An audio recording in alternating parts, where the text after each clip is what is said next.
Grand Theft Auto San Andreas is the most iconic installment in the franchise. Many old heads will tell you that it is the best iteration in the series. Today, I want to break down why San Andreas holds the crown. Beyond the fact that it was technologically advanced for the time and had a compelling storyline, it taught an entire generation of players about empathy.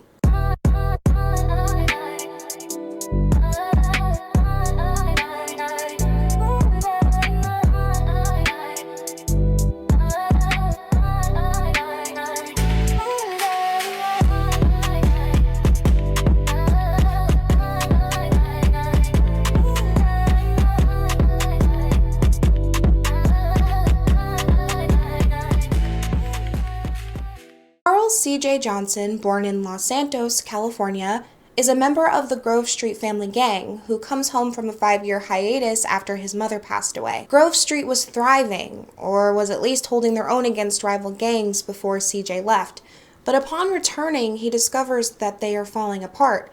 The game's plot follows his story through battling rivals, corrupt authorities, and even people he previously trusted. You see, video games don't just have you watch a main character, you become one.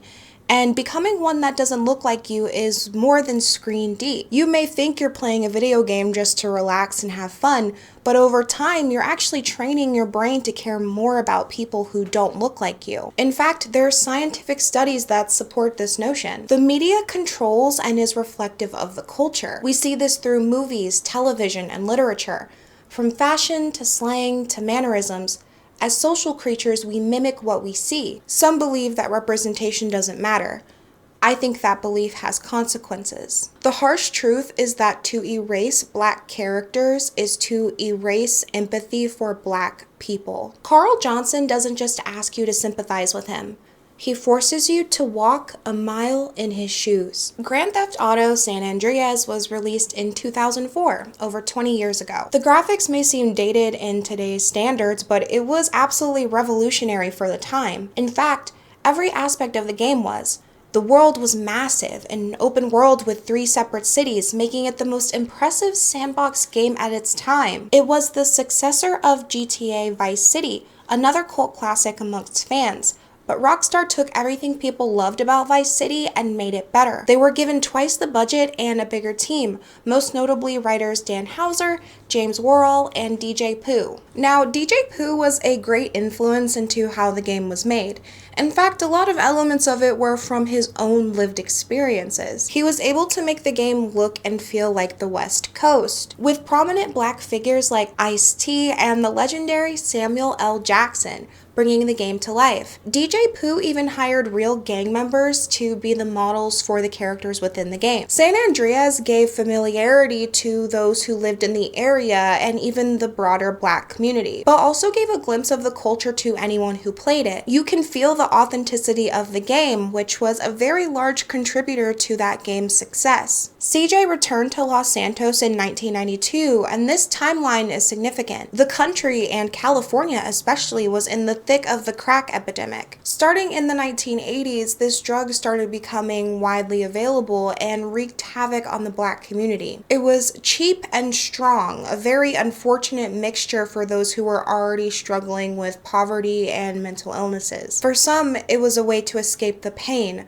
For others, especially those struggling to make ends meet, it was the gold rush. The practice of using and selling made rapid spread into inner city neighborhoods, and that is what San Andreas is based upon. For those communities who are into selling drugs, because that's the only economic life of that community, and most of the major inner cities in this country, from Baltimore to Washington to Los Angeles, that's the situation where you've got families on generations who've been on public assistance. Their children are selling drugs, and those parents are selling drugs. There's an economic drive. Just say no does not work. And then in those same communities where people have become hooked on drugs out of despair, out of low self-esteem, their inability to get off is also circumscribed. So those are the communities we really have to address. The character Big Bear was the greatest victim of the crack epidemic in the game, and he serves as representation for all of the real-life Black men who were dealing with this. Big Bear was formerly a strong, influential part of the Grove Street gang, but fell into drugs to cope with the loss of his childhood friend. You first meet him as a shell of his former self, addicted to drugs and looking for his next high. The way he moves and willingness to do degrading tasks for more is heartbreaking and reminiscent of real life. Many would look at an addict and judge them or laugh, but by seeing what it stems from, the loss of a friend, the trauma of poverty, and the desperation that comes with it, you can understand why he just wanted some relief. Through this game, you see a man broken by his circumstances, manipulated by someone he trusted, and navigating a situation that was outside of his control. Regardless of your background, Big Bear can represent a version of yourself, the one that's tired of fighting, that's vulnerable in the wrong places. He's a mirror staring back at you, even if he's a different reflection. Another character that teaches us about empathy is main character Big Smoke. Beyond some of the funniest one-liners in the game, DJ, what's up? What's up, man? Wanna go to prison? What? Nah. Just like money. So what you saying? You don't respect me? What I'm saying is, Speak up, nigga. I'm hungry. Oh, man, shit. he is also a deeply nuanced character who, under better circumstances, might have turned out to be a good person. Big Smoke is actually the secondary antagonist of the plot. You first meet him as a high-ranking member of the Grove Street families, only to find out that he's abandoned his loyalty for financial gain. With drugs making their way through the city, they were the only gang who wasn't dealing, and this led to their group becoming weaker. The leader at the time, Sweet, refused to sell drugs in an attempt to protect his people, and the rival gangs now had more funding for ammunition and resources. Big Smoke saw the dark road Sweet was leading them down and decided to take his future into his own hands by joining the Ballas. Y'all better not make fun of the way I say that. A group who was pushing drugs. And not only did he join them, he became one of the most powerful crooks in the criminal underworld of Los Santos. He was willing to throw his family under the bus for financial gain, and while that is selfish and wrong, you have to understand where he's coming from. It is my theory that this wouldn't have been his first choice. He grew up in a life of crime, poverty, and knowing that he was probably going to die without having anything to show for it. Big Smoke wanted authority and to be remembered, but he was driven by more than just ambition. It's easy to villainize him, but his last line in the game is, "I had no choice. I had to do it. I just see the opportunity. When I'm gone, everyone gonna remember my name. Big Smoke." I had no choice. I had to do it. I just see the opportunity of when I'm gone, everyone gonna remember my name. Big Smoke. Some call him power and money hungry, but it's easy to be hungry when you've gone your entire life not being fed. I heard a great line from FD Signifier. He said what makes a good villain is that they are the hero of their own story. Of course, it wasn't right that he was willing to throw his people under the bus to get a taste of success. But when you look underneath the betrayal, you find a man who, just like Big Bear, only wanted some relief. To be on the other side for once, to be the hunter instead of the famished hunted. And while this doesn't excuse his actions, it does provide the context needed to know that he is not all bad. They still lit his ass up though. He was too far gone. It was for the best, really. While I won't go into the entire timeline of CJ's journey, there are many fundamental aspects about him and his story that support my thesis. On the outside, CJ may seem like just another senseless criminal, but really, he's a leader who looks out for the people he loves. CJ's most defining trait is his adaptability. It's him knowing that in order to survive sometimes means meeting people where they're at. Throughout the story, he forms alliances with people he has no obligation to care about because he recognizes that they share a common goal. One of the most striking examples of this is his friendship with Woozie, a blind triad leader. Despite cultural differences, language barriers, and the fact that Woozie literally cannot see him, CJ treats him with genuine respect. There's no mockery or superiority, just mutual trust. And in a game known for satire and violence, that choice is intentional. CJ also shows emotional vulnerability in ways that black male protagonists rarely get to. His relationship with Caesar, his sister Kendall's boyfriend, starts off tense, but over time they learn to trust each other, and I would go so far as to say that they become friends, because he realizes after getting to know Caesar that he's genuine and shares the same values of community, loyalty, and protection. Their bond demonstrates CJ's capacity to put down prejudice and grow beyond his own ego. And then there's Zero, the socially awkward, nerdy white guy who gets bullied and even hung in a closet by his own underwear. CJ could have dismissed or treated him poorly, but instead he became protective over him. He invests in Zero's success, helps him build confidence, and stands up for him when others don't. Honestly, I didn't get to play this game growing up, and so I watched a playthrough on YouTube, and one of my favorite scenes was CJ helping him down from the closet. My crack. Look, you gotta get even, homie. What kind of weapons you got? I've got a prototype of a miniature plane. Well, with that plane, we gonna go humiliate Berkeley.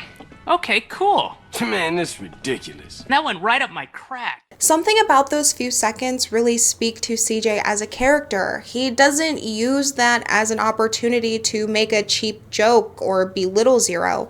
He validates him. In an environment that encourages hostility, CJ chooses to be compassionate, and it is quite the unique experience to see his heart grow larger over time. I believe that we watch CJ go from a perceived man to a real man, someone who is balanced and sympathetic to others.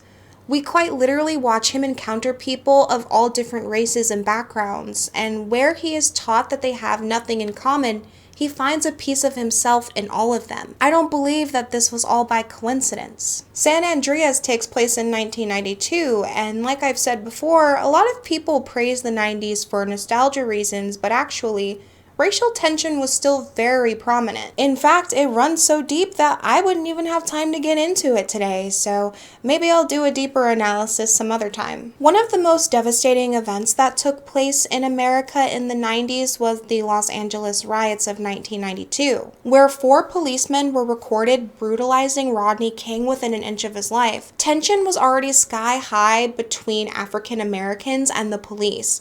This event was the tipping point, sending Los Angeles residents into several days of rioting. More than 50 people were unalived, thousands injured, and property damage totaled over $1 billion. I wish I could say with confidence that this was a one-off situation and not a regular occurrence, but I would be lying to you. This was just the one that got caught on camera. Imagine how many other cases there were like this that were flown under the radar. This was a war on civility between black people and police officers, and the aftershock of that was affecting public perception of both sides. Basically, racial prejudice was at an all-time high.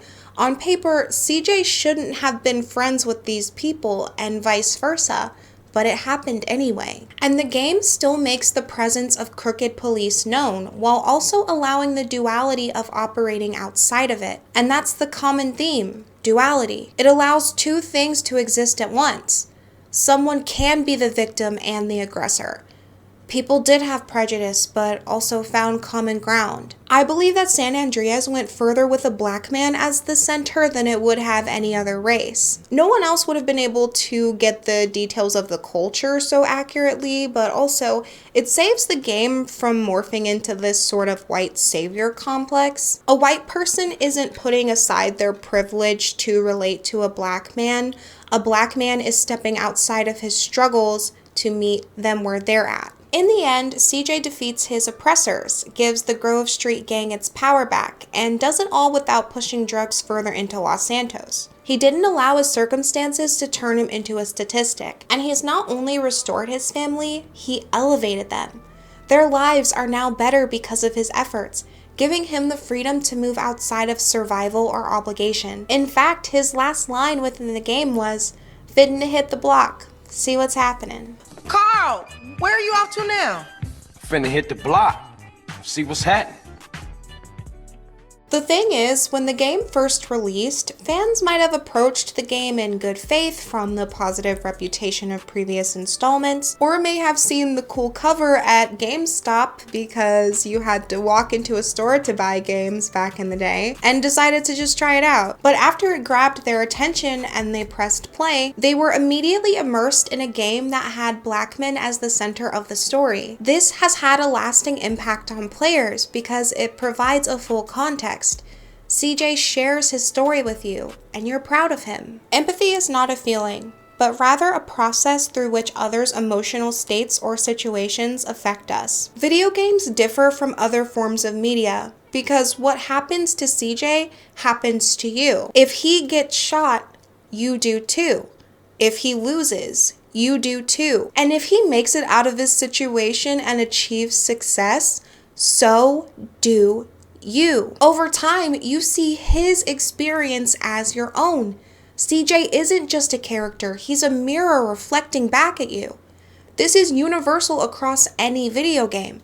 And the more this reflection is a black person, the more you normalize relating to a black person. This is why we cannot stop advocating for black main characters. Video games silently but powerfully remind you that black people exist too, and that you have more in common with us than you realize. We are also nuanced and complex and overcome mental and physical obstacles. And this is backed up by academic studies as well. Studies have also shown positive effects of imagined contact rather than actual contact. These studies suggest that exposure to characters in storybooks and on television can elicit empathy and reduce prejudice, just as face-to-face interactions do. Consuming media with different people strengthens your empathy for them. This is why blackness in the media, including video games, cannot be erased or excluded. People have been telling me for months in my comment sections that it's not that deep, but that's because sympathy is supposed to be felt on a subconscious level. This is why I will never stop advocating for diversity in the media. Not only is it validating and valuable to black players, but it's just as, if not more important, for non-black people. Media shapes the way that we view the world. It's responsible for a lot of great things, but also a lot of tragedies. So we need to stop pretending that these things don't matter when they do on a biological response level. People saying that only black people can tell black stories, and currently only 3% of developers are black. While that is partially true, there's nothing stopping these studios from bringing in outside help to write their characters. RockStar did it.